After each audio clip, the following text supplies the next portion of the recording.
17절에서 24절에 있는 말씀입니다. 창세기 31장 17절에서 24절까지 있는 말씀, 오늘 우리에게 주시는 하나님의 말씀으로 함께 한 목소리로 받들어 읽겠습니다. 야곱이 일어나 자식들과 아내들을 낙타들에게 태우고 그 모은 바 모든 가축과 모든 소유물 곧 그가 밧단 아람에서 모은 가축을 이끌고 가나안 땅에 있는 그의 아버지 이삭에게로 가려 할세. 그때에 라반이 양털을 깎으러 갔으므로 라헬은 그의 아버지의 드라빔을 도둑질하고 야곱은 그 거취를 아람 사람 라반에게 말하지 아니하고 가만히 떠났더라. 그가 그의 모든 소유를 이끌고 강을 건너 길르앗산을 향하여 도망한 지 3일 만에 야곱이 도망한 것이 라반에게 들린지라.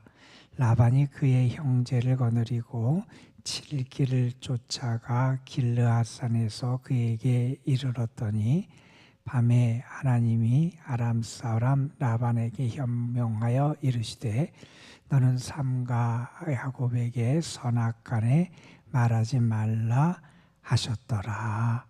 아멘. 어제 우리는 이제 라반의 집을 떠날 결심을 한 야곱이 그의 아내들에게 그가 그러한 결심을 하게 됐고 하나님의 말씀, 지시, 명령을 받았다 하는 이야기를 하는 내용을 함께 살펴봤습니다. 자기 아내들에게 그 라반 집에 있었던 여러 가지 그 지난 시절의 삶을 이야기하는 와중에 야곱은 그런 이야기를 하지요. 라반이 자기를 힘들게 하고 어렵게 하고 자기에게 고통을 주고 하는 그러한 시간을 자기에게 갖게 했지만 그럼에도 불구하고 하나님이 나와 함께 하셨다. 그러니까 내가 살아갈 수 있었고 무언가 이렇게 재산을 모을 수 있었고 이 모든 것은 하나님이 함께 하셨기 때문이다. 이것을 그의 아내들에게 고백하고 이야기를 했습니다. 그래서 지난 20년의 그의 삶은 힘들고 어렵고 그래 그 주위의 여러 가지 환경과 여건과 사람들이 그를 힘들게 하고 불리하게 하는 상황이었지만 하나님이 함께 하신, 그래서 하나님의 은혜를 경험하는 삶이었음을 그가 고백했지요. 다시 말해서 하나님은 그러한 어려움 가운데 있는 야곱을 보살피시고 함께 하신 그런 하나님이었음을 고백하고, 그러한 야곱의 이야기를 다 들은 다음에 그의 아내들이 야곱과 함께 이제 그것을 떠나기로 결정을 하고 결심을 하는 그러한 내용을 어제 함께 읽었습니다. 그리고 그 다음 날 드디어 야곱이 일어나서 그의 모든 식구들 그리고 그의 재산 가축들을 이끌고 이제 아버지 집을 향해서 길을 떠나는 그런 내용을 오늘 우리가 함께 읽었습니다. 그가 그동안 모은 모든 가축과 소유물, 그가 밧단 아람에서 모은 모든 재산들을 함께 가지고 그의 아버지 이삭에게로 갔다, 이렇게 이야기를 하는데, 야곱이 이때 특별히 이렇게 길을 떠날 수 있었던 이유를 29절에서 설명을 하지요. 그 외삼촌 라반이 양털을 깎기 위해서 지금 먼 데 갔다는 거예요. 여러분, 양털을 깎는 게 그냥 하루 잠깐 깎는 게 아니잖아요. 양떼의 양털은 날을 잡아서 여러 날에 걸쳐서 때로는 몇 달씩 그렇게 돌아다니면서 양털을 깎는 게 이 목동들의 생활인데, 이 양털을 깎기 위해서 라반이 집에 없는 틈을 타서 그때 야곱이 길을 떠나게 돼요. 자, 아버지 그 라반이 집에 없자 야곱의 아내 라헬이 여기 보면 아버지의 드라빔을 훔쳐서 이렇게 같이 가게 되는 이야기도 여기 등장하게 됩니다. 자, 이렇게 야곱이 길을 떠나는 이야기를 오늘 말씀 20절에 보면 이렇게 설명해요. 야곱이 그 거취를 아람 사람 라반에게 말하지 아니하고 가만히 떠났다. 가만히 떠났다. 아마 라반이 알았으면 야곱이 그 전에도 자기가 이제 내 가정을 세워야 되겠기에 떠나야 되겠다고 얘기할 때 야곱을 회유하고 그를 더 머무르게 하려고 했던 라반의 그 마음을 분명히 알았을 것이고, 분명히 라반이 자기를 방해하고 가지 못하게 할 것을 알았기 때문에 야곱이 이렇게 길을 알리지 않고 떠난 거지요. 말 그대로 아마 그가 도망쳤다, 이렇게 아마 말할 수 있을 것 같습니다. 어쨌든 그래서 야곱이 길을 떠났고, 라반은 야곱이 길을 떠난지도 알지 못하고 있다가 오늘 말씀에 보면 3일 만에 22절에 보면 야곱이 도망친 것을 라반이 소식을 들어서 알게 돼요. 야곱이 떠난 지 3일이 지난 그때 그 소식을 알게 돼요. 라반이 화가 났겠지요. 분노해서 사람들을 이끌어요. 자기가 동원할 수 있는 사람들을 이끌어서 야곱을 쫓아갑니다. 그를 붙잡으려고 쫓아간 거죠. 그를 추적해서 쫓아갑니다. 그래서 며칠을 쫓아갔냐면 7일을 쫓아가서, 이미 야곱은 3일 전에 떠났으니까 모아서 따라가면 7일 만에 길르앗산에서 그에게 이르렀다. 야곱에게 드디어 도착한 이야기가 나옵니다. 자, 이제 라반이 사람들을 동원해서 야곱을 붙잡기 위해서 바로 야곱이 있는 그곳에 도착하게 됩니다. 야곱 입장에서는 이제 어떤 상황이 벌어집니까? 그의 삶에 위기를 만난 거예요. 그의 삶에 이제 라반이 그를 어떻게 해야 할지도 모르고 그를 어떻게 대할지도 모르는 그러한, 그에게는 정말 큰 위기라고 말할 수 있는 그런 위기를 여기서 한번 만나게 돼요. 자, 위기의 때에 하나님이 또한 어떻게 역사하시느냐 하는 것을 보여주는 게 오늘의 말씀이에요. 야곱이 위기에 처한 그때 하나님께서 그곳에, 야곱이 있는 곳에 도착한 그곳에서 하룻밤을 보내게 되는 라반에게 뭐라고 말하냐 하면, 이렇게 하나님께서 꿈에 그를 찾아가서 이르셨다는 거예요. 24절에 보면 너는 삼가 야곱에게 선악간에 말하지 말라. 야곱에게 가서 그가 잘못했다, 뭐 어지러나 저렇다 이런 얘기를 하지 말라고 하나님께서 선악간에 그에게 말하지 말라고 그렇게 그에게 명령을 하셨다는 거예요. 그러니까 하나님이 야곱이 위기를 만난 순간에 나타나셔서 야곱을 지키시고 야곱을 위기 때 도우시는, 위기에서 그를 막아 지켜주시는 은혜를 허락하시는 그러한 내용이지요. 왜 이렇게 야곱에게 이런 말을 하지 말라 그랬을까? 아마 그럴 거예요. 야곱이 물론 외삼촌 라반의 집에 더 이상 머물 수 없었지요. 라반의 아들들이 오해하고 라반의 얼굴 안색도 바뀌고 뭐 이런 상황에서 더 이상 머물 수 없었겠지만, 사실 야곱이 외삼촌 라반의 집을 떠나게 되는 결정적인 계기가 됐던 것은 하나님의 말씀이었잖아요. 하나님이 그에게 너는 이곳을 떠나서 내 아버지 집으로 가라, 내 친족의 땅으로 가라. 그러니까 하나님의 말씀을 듣고 그제 아내들에게 이야기하고 그 다음에 움직였던 야곱이잖아요. 그가 이렇게 한 모든 것은 결국 하나님으로 말미암아 이루어진 것인데, 그런데 그 야곱에게 그가 잘못했다 아니면 뭐라 이렇게 말하는 것은 하나님이 옳지 않다. 그래서 그를 막아주신 거예요. 자, 지금 이렇게 하나님께서 라반의 꿈에 나타나셔서 야곱에게 해를 가하지 못하도록 라반을 막아주신 거, 그런데 이것은 아직 야곱에게는 알려지지 않아요. 나중에 우리가 말씀을 더 뒤에 보면 29절인가 몇 절에 가면 29절이지요. 라반이 야곱에게 하는 이야기가 나와요. 야곱에게 이야기하는 가운데 하나님이 나에게 하셨다, 이렇게 나에게 말씀하셨다.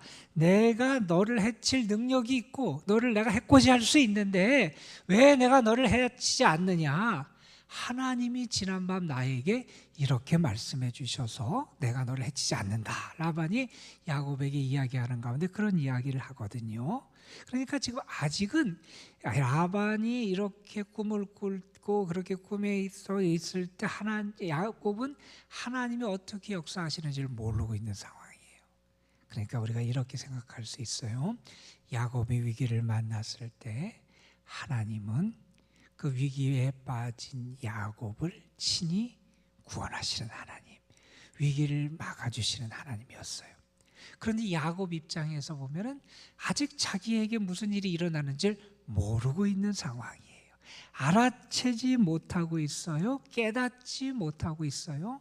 그러나 그 당사자는 알지 못하고 깨닫지 못하지만 하나님은 이미 역사하고 계시더라는 거예요. 이 사건을 통해서도 하나님은 분명히 우리에게 보여주세요. 하나님은 어떤 분이냐? 야곱과 함께 하시는 하나님, 약속을 지키시기 위해서 그와 함께 하신 하나님. 라반의 집에서도 여러 가지 불리한 여건과 상황 속에서도 하나님이 함께 해주셔서 그를 보살펴 주셨는데, 지금 또다시 야곱이 위기에 빠져 있는 이 순간, 야곱은 아직 깨닫지 못하고 눈치채지 못하지만 하나님은 그를 보호하시고 지키시는 은혜를 베푸시는 하나님이시다 하는 것을 우리가 다시 한번 깨닫게 됩니다. 이 하나님이 오늘도 여러분과 함께 하실 줄로 분명히 믿습니다. 내가 깨닫지 못할 때도 하나님이 역사하고 계세요. 내가 알고 하나님의 은혜에 감사하기도 하지요. 그러나 내가 아직 깨닫지 못하고 아직 인지하지 못하고 내가 아직 생각하지 못하고 있는 그때, 나의 상황이 어떻게 벌어지는지도 모르고 내가 위기에 빠져 있는 그때 야곱을 도우셨던 하나님이 오늘도 우리의 삶에 그러한 은혜와 은총과 보호하심의 역사를 허락해 주신다 하는 사실이에요. 자, 그 다음에 무슨 일이 벌어지냐 하면 드디어 라반이 그 다음에 야곱을 만나요. 야곱을 만나서 야곱에게 좀 이렇게 항의하며 책망하는 이야기를 하는 이야기가 그 다음에 나와요. 야곱을 만나서 얘기해요. 왜 내가 마치 강도처럼 우리의 딸들을 끌어갔느냐? 아니, 나는 너를 선대해 주려고 그랬고 내가 너에게 선대해 주지 않았느냐? 그런데 왜 나를 배신하는 그런 행위를 하느냐? 뭐 이런 식으로 하면서 야곱을 책망하는 이야기를 해요. 그러면서 또 이런 얘기를 해요. 내가 내 딸들과 내 모손자들에게 그들에게 그냥 입을 맞추고 배웅하면서 아주 이렇게 친절하게 배웅할 수도 있었는데 왜 나에게 알리지 않고 그래서 이렇게 도망가 버렸느냐? 이렇게 야곱에게 얘기를 해요. 그러면서 야곱에게 무슨 얘기를 하냐면 이런 얘기를 합니다. 내가 너를 해칠 능력이 있으나 나는 너를 해치지 않겠다는 거예요. 내가 너를 해치지 않는 이유는 하나님이 어젯밤에 나에게 나타나셔서 말씀하셨는데 너는 삼가 야곱에게 선악간에 말하지 말라. 그래서 내가 너를 해치지 않는다. 그래서 그의 삶에서 하나님이 그렇게 야곱을 돌보시고 이끄심을 라반이 또한 그의 입을 통해서 고백하게 되고 그걸 야곱에게 알려주는 그런 말씀이 등장을 해요. 그리고 이어서 이런 얘기를 합니다. 내가 내 신을 도둑질해 갔다는 거예요. 여기 보면 앞에 라헬이 드라빔이라고 하는 라반 집에 있는 신, 그러니까 사람 모양의 신상이에요. 크지 않은 것이고 그것이 가정을 지키는 가신 혹은 수호신이라고 사람들이 이 지역에서 여겼던 것으로 알려져요. 그래서 이러한 드라빔이라고 하는 그것을 훔쳐갔는데 그 드라빔이라는 것이 있으면 그것을 가진 사람이 그 보호도 받고요. 또 이 드라빔이라는 것을 그 가정에서 가진 그 가문에서 가진 사람은 어떤 축복을 받냐 하면 특별히 재산 상속에서도 더 큰 이점이 있는 것으로 그렇게 알려져 있기도 해요. 어쨌든 이러한 것을 가지고 있었던 게 라반이 이 드라빔이라고 하는 신상을 가지고 있었는데 그것을 라헬이 아버지 신상을 훔쳐온 거예요. 라헬이 훔쳐왔다. 왜 훔쳐왔는지 그 동기는 성경에 말하지 않아요. 그런데 어쨌든 라헬이 그것을 훔쳐온 것은 그것을 탐냈기 때문일 것이고 그것을 탐냈다고 하는 것은 아마 이럴 거예요. 아마 그 드라빔이 무언가 자기에게 그것이 있으면 이득이 될 것처럼 생각해서 라헬이 그것을 아마 훔쳐왔을 수도 있고요. 아니면 그 드라빔이 있으면 도망친 자신들에게 불리한 일이 일어날 줄 몰라서 그것을 막기 위해서 아마 그것을 훔쳐갔을 수도 있다. 우리 여러 가지 추측을 해볼 수 있어요. 그러나 성경에서 그 이야기는 등장을 하지 않아요. 그런데 어쨌든 이 라헬이 이 드라빔을 훔쳐갔다 하는 것은 무엇을 얘기하냐면 라헬에게는 그 드라빔에게 무언가 힘이 있고 능력이 있음을 믿고 기대하는 게 있었다는 거예요. 그러나 우리가 알잖아요. 라반이 와서 야곱의 그 머무는 장막들을 다 찾아보는데 장막에서도 이 신상을 찾을 수 없었어요.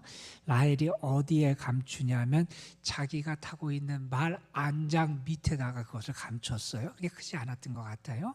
안장 밑에 감춰서 결국 못 찾는 이야기까지가 이제 이어지게 되는데, 자, 그 못 찾게 되는 그 드라빔이 어디냐면 말 안장에 있다는 것은 사람이 깔고 앉았다는 거 아니에요? 그러니까 그렇게 사람이 깔고 앉아도 아무런 능력을 발휘하지 못하고 굴욕을 당해도 발휘하지 못하는 게 우상인데, 이 라헬은 그 우상의 능력에 대한 무언가를 기대했든지 그것을 생각하고 염두에 두어서 그 드라빔을 갖고 왔다 하는 거예요. 물론 이 라헬이 그 이방 땅 그 지역에서 살아서 아마 그렇기도 하겠지만, 어쩌면 이 라헬의 모습은 우리의 모습을 보여주기도 해요. 우리도 우상이 아무것도 아닌 것을 수없이 배워왔어요. 우상이 아무 능력이 없은 것도 우리는 알아요. 우상이 얼마나 무력한지 알아요. 그런데 우리도 하나님 이외에 다른 것에 자꾸 기대려고 그러고 의지하려고 하는 그런 마음이 내 속에 나도 모르게 생기게 되는 것을 우리가 경험하게 되잖아요. 때로는 사람이 되기도 하고 물질이 되기도 하고 어떤 자리가 되기도 하고 내가 어떤 헛된 것을 기대하고 의지하게 되는 것이 우리의 마음속에 또한 있지 않은지 우리 자신도 생각해 보게 돼요. 성경이 우리에게 분명히 가르쳐 줍니다. 우상은 아무것도 아니라는 거예요. 우상은 아무 능력이 없다는 거예요. 말도 못하고 우리의 생사화복을 주관할 수 없는 게 우상이라는 거예요. 그러면 누가 능력이 있느냐? 오늘 말씀도 우리에게 보여주잖아요. 하나님이 능력이 하나님이시고 우리를 지키고 보호하시는 분이 하나님이시고 위기 때 나를 지키실 분이 누구냐? 하나님이시라는 거예요. 우리와 함께 하시는 분이 누구냐? 하나님이시라는 거예요. 우리는 헛된 것에 소망을 두고 살아가는 사람이 아니라 하나님께 소망을 두고 살아가는 사람, 헛된 것을 따라가는 사는 사람이 아니라 능력의 하나님을 의지하고 그 하나님의 말씀에 순종하며 살아가는 사람, 그것이 바로 믿음의 사람의 모습이라는 거예요. 오늘 말씀, 야곱이 라반의 집을 도망쳐서 이렇게 떠나오고 또 라반이 그 야곱을 쫓기 위해서 사람을 동원해서 갔지만 야곱이 알지 못한 그때 이미 하나님이 역사하고 계셨어요. 그래서 위기를 막아주시고 그의 삶의 은혜로 그를 지켜주시는 하나님, 우리가 믿는 하나님이 그런 하나님인데 오늘도 그 하나님이 여러분과 함께 하시고 여러분의 삶을 위기 가운데서 보호해 주시고 여러분의 가정을 지키시고 은혜로 여러분의 삶을 인도하시는 그런 복된 하루가 되시기를 주님의 이름으로 축원합니다. 기도하시겠습니다. 아버지 하나님, 라반의 집을 그의 식구들과 가축들을 이끌고 이제 도망쳐 나온 야곱, 그가 사흘 길을 간 다음에 야곱이 도망친 소식을 듣고 라반이 사람들을 동원해서 그를 잡기 위하여 따라왔지만 결국 하나님이 라반의 꿈에 나타나셔서 라반이 야곱에게 해를 가하지 못하도록 하나님이 막아주시고 위기에 빠진 야곱을 건져주신 이 사건의 말씀을 우리가 함께 읽었습니다. 아버지 하나님, 우리를 지키시는 분도 하나님이시고 우리의 앞길을 인도하시는 분도 하나님이시고 위기 가운데 우리를 건져주시는 분도 하나님이시고 오늘도 우리와 함께 하시는 분이 우리의 하나님이심을 믿습니다. 아버지 하나님, 야곱이 만났던 하나님, 야곱을 도우시고 지키시고 그를 보호하셨던 하나님이 오늘도 우리를 만나시고 우리와 함께 하시고 우리를 도우시고 우리를 지키시고 또한 우리를 보호해 주실 줄로 믿습니다. 그 하나님께 모든 것을 맡기며 그 하나님을 의지하는 믿음 가운데 살아가는 저희의 삶이 되게 하여 주옵소서. 우리도 모르는 사이에 자꾸 세상의 것을 따라가기도 하고 헛된 것에 소망을 두기도 하고 헛된 것을 의지하며 살아가는 어리석음에 빠질 때도 있습니다. 아버지 하나님, 우상이 아무것도 아니고 세상의 것이 결국 허망한 아무것도 아닌데 그 바람을 잡는 그런 것에 이끌려 살아가는 우리의 어리석음, 하나님 우리 공의를 공률히 여겨 주시고 우리에게 지혜를 주셔서 참 능력이 되시고 구원자가 되시고 우리의 반석이 되시고 산성이 되시고 피난처가 되시는 우리의 참된 능력이 되시는 하나님만 의지하고 하나님만 따라가고 하나님만 바라보며 살아갈 수 있는 저희들이 되게 하여 주옵소서. 오늘도 우리에게 믿음 주셔서 전지전능하신 능력의 하나님, 그 하나님만을 온전히 신뢰할 수 있도록 은혜의 은혜를 더하여 주옵소서. 이 시간 우리가 주님 앞에 나와서 기도합니다. 우리의 가정, 우리의 삶, 우리가 하는 일들, 우리의 교회, 이 나라 이 민족을 하나님 앞에 맡기며 하나님의 긍휼과 자비하심을 구하는 이들에게 하나님 저들의 간구를 하나님 들으시고 귀 기울여 주시며 하나님께서 앞서 행하시며 저들의 삶을 이끌고 은혜와 은총의 담비를 충만하게 허락하여 주옵소서. 오늘도 특별히 이도람동 제단을 하나님 앞에 올려드리고 이 제단에 속한 모든 성도들, 특별히 연로하신 분들, 병중에 있고 연약한 성도들에게 하나님의 도우심과 은혜가 함께 하시길 간절히 소망합니다. 하나님이 나와 함께 하시고 내 친구가 되어주시고 나를 인도하는 목자가 되어주심을 특별히 연약한 이들이 경험하며 하나님 은혜 가운데 이겨내게 하시고 감당하게 하시고 주님이 주신 평안을 누리게 하여 주시고 하나님 안에 승리할 수 있도록 역사하여 주옵소서. 이 시간도 주께서 성령을 통하여 우리의 기도를 도우시고 함께하여 주실 줄 믿사옵고 우리 구주 예수 그리스도의 이름으로 기도드리옵나이다. 아멘. 아버지 하나님, 오늘도 우리의 삶을 주께서 이끌어주셔서 감사합니다. 하나님 안에 살아가게 하시고 하나님의 보호하심과